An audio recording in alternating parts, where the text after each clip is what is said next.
When the Indians rose up in 1857, in the great Indian uprising of 1857 against British rule, every British newspaper said these are savages, they conduct atrocities.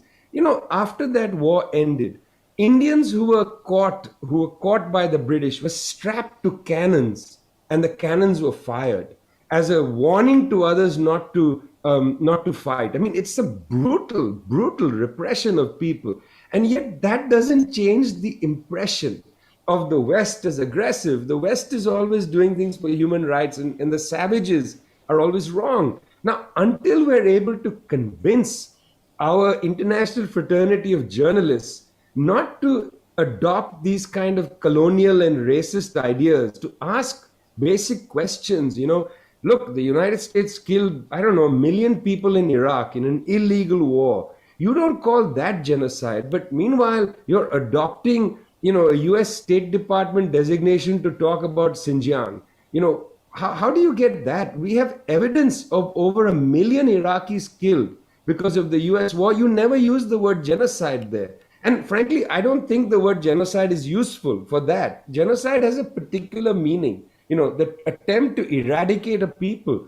What evidence is there in the, Xinjiang Uyghur Autonomous Region of anything like genocide? And yet they use the terminology because they believe in the end that the State Department doesn't lie to them. And I think that's astounding after all these experiences of the lies that led people into the Iraq war, the lies over the Libya war, the ridiculous lies through the 20 years of this occupation of Afghanistan. You'd expect sensible journalists to say, hey, listen, let me just look and see what's going on here. No, you don't have that. Instead, what you have is you have people just repeating, like ventriloquist dummies. The when you have a little ventriloquist dummy and you're saying, hello, my name is, here's the State Department. Here's Mike Pompeo, who was the head of the CIA, which conducted the torture of Muslims in Guantanamo and black sites all over the world. Mike Pompeo is saying, I'm the defender of Muslims in China, and the media just puppets Mike Pompeo. I mean, they don't ask the question, who is speaking, to what end, and is there any legitimacy to what he is saying? And also, is there any truth to what he's saying? And how do I establish that?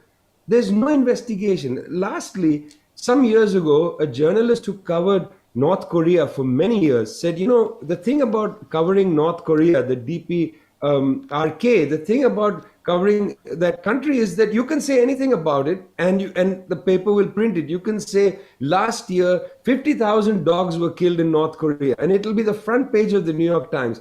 You don't have to have two sources. You don't have to have external validification. You don't have to have any of this.